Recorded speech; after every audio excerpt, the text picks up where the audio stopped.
So there's a lot of talk out there that Dragon Ball Super chapters or story is kind of meh. Okay, but I'm here to give you my take on the comparison between the Granolah arc and the MORO arc in Dragon Ball Super. Now, spoiler alert, I'm gonna be talking a lot about what's going on in those chapters. So if you haven't, checked them out, I highly advise that you don't watch this video. All right. So I'm gonna compare those two arcs into four categories. There's gonna be the character development, there's gonna be the fights, there's gonna be the surprise effect, and then there's the fan service. The first part is the character development. Okay. Now let's be entirely honest. um, the MORO arc was mostly about, yes, there was the spirit fission that Vegeta attained, and yes, he managed to go see the Yardras and really get a power boost, but really that arc was about MORO representing all of the previous enemies that Goku fought. Frieza, the conqueror of planets and galaxies, if you want. Then you have Cell, the perfect fighter that just attains the ability of the others enemy that he fights, like the Saiyan, Piccolo, etc. And then you have the magical aspect of Moro that I'm pretty sure it is inspired by Majin Buu. Okay, so you have all these three enemies into one fighter. And it's really about Goku testing his limits. And we saw the limits of Ultra Instinct Sign because it's really the first major boss that took on Ultra Instinct Sign right after Jiren, right? But let's be honest.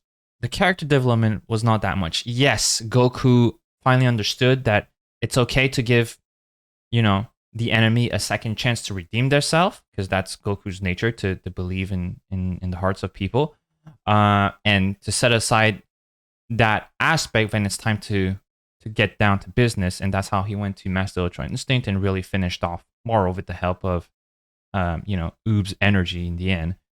But really, the character development was not all that much. It was really about Goku entering Master Ultra Instinct at will, right? And that's basically it, okay? And yes, Vegeta attained more power, and Spirit Fission was supposed to be groundbreaking, but it didn't change all that much. And also, Vegeta managed to do Ultra Instinct. Now, character development is not all that great in Category 1. If you look at the Granolah arc, you're talking about Bardock's past, what's going on. You're talking about Vegeta attaining Ultra Ego. You're talking about basically Goku entering, well, I called it in my TikTok video or in my previous Dragon Ball video, Primal Ultra Instinct, because he did the beam cannon through the mouth. But actually, the real name is True Ultra Instinct Sign. That's absolutely fine, but it's nice to see that Goku actually attained this new mentality to tap into his emotion while in Ultra Instinct mode, okay? I have a feeling, spoiler, that Goku will now learn how to tap in deeper into his motion. Super Saiyan 2, maybe. Or maybe Super Saiyan 3, but his Saiyan emotional boost vid Ultra Instinct. Okay, so it's going to be a little bit different from what we've seen with the training of Whis, where he needs to be absolutely calm. Anyway, so you see that character development, then you see Granolah's development, then you see Freezer a little bit involved, then you see Gas storyline. It's just, I feel like the story is so much better. The annoying part is the wishes of being the strongest fighter in the universe is a bit annoying, but it's good to know for us viewer, us reader, that trying to be the strongest through wishing through the Dragon Ball is not going to help, because that would be a great wish if the world was static. Now, it's always dynamic, and with a race like the Saiyans that keeps leveling up and powering up and growing, it's that wish makes it almost useless, basically, right? So the storyline, character development is so much better for the Granolah arc. Also, I've noticed that in Dragon Ball Super, they're putting more emphasis on the eyes color. So we have Final Form Gohan or Beast Mode Gohan or whatever you want to call it. It has red eyes. You have Granolah that has different color. You have just characters, just just having those different colors. And I have a feeling that this is a preview to what Goku will potentially attain as in the future form. I don't think they will go to another hair color. Anyway, so the second category was the fan service. In my opinion, is so much better in the Granolah arc.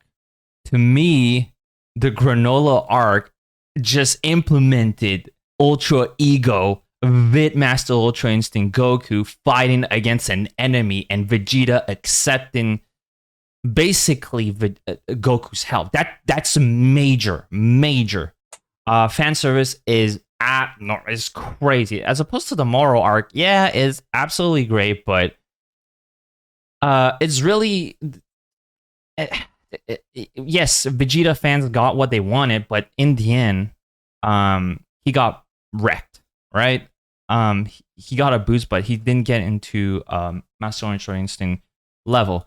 The other thing that's a little bit disappointing for in terms of fan service is Vegeta arrived at a power boost, got wrecked, and Goku obviously needed to finish, but just like in classic form, just like in the Oob or Boo saga, Goku had to rely on his friend just to cement his mentality that, yeah, he will be strong and he will get stronger as, depending on how his entourage or his friends are gonna, however they believe in him and how they help him. Okay, so fan service, in my opinion, damn, Granolah arc takes the cake. Now, the fighting scene, you could debate between the fight of MORO, how powerful, Master Ultra Instinct is. You could debate the fight that MORO took out the Z fighters, and took out Gohan, took out Vegeta, Piccolo, Goku all in one shot. That's very, very surprising. But anyway, I just find that the fight scene in the Granolah arc is so much better, especially Gas coming out with all his instrument, Granolah having a different style of fight where he hits your vital point. You have Ultra Ego taking on Granolah, Master Ultra Instinct taking on Granolah. It's just so much better in my opinion. And then obviously you have the ultimate showdown of the two rivals taking on Gas, and Gas still getting back up and trying to fight those two. And to me, that fight alone cemented the Granolah arc as being like top dog in my opinion so far. By far, it's to me, it's my favorite. So again, Granolah arc takes the cake. Now the surprise category, because you want to come in and you want to be shocked. What really shocked me is the fact that really MORO completely wiped out the Z Warriors in one go. And yes, I was shocked with Vegeta and Goku teaming up. Yes, that is very shocking. And seeing Sign taking on MORO and being pushed back. But to see Goku get pierced and just seeing Whis and Beerus watching and not sure if they're gonna get involved is just like, you couldn't wait for the next chapter, because Vegeta was out, Gohan was wrecked, even though MORO did give props to Gohan for having a major boost when he gets mad. Piccolo was taken out. I mean, you had the strongest fighters on Earth just on the floor bleeding and about to die. All of them got wiped out. There was nothing left, right? And so an angel had to intervene and help, basically. And that to me is just, the surprise was shocking. just seeing that scene is just it's still like, if you don't have context and you see this and someone tells you this is on an official manga Dragon Ball Super page, yeah, no, I wouldn't believe. I would be like, oh, this is a fan art or something. Yeah. So anyway, so out of the 4 categories, I still prefer the Granolah arc by far.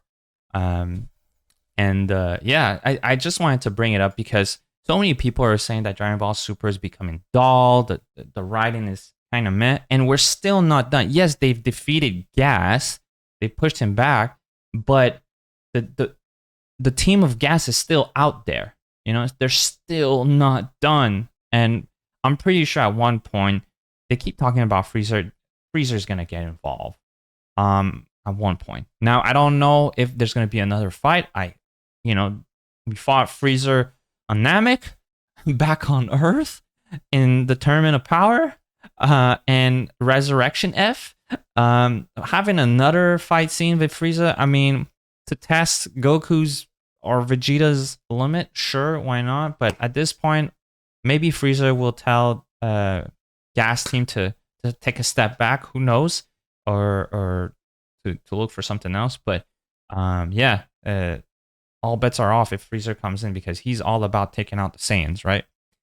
Anyway, so that was my take. Out of 4 categories, Granolah arc is so much better. I think the writing gets a lot more interesting because now you're given a background, a past to Goku, and Goku remembers, his father, his mother, where he comes from a little bit. Like he's getting flashbacks, and that's very interesting. You're given another dimension to Goku, who's supposed to be just a enjoyable character fighter that just wants to have fun fighting. I think adding another layer is very interesting.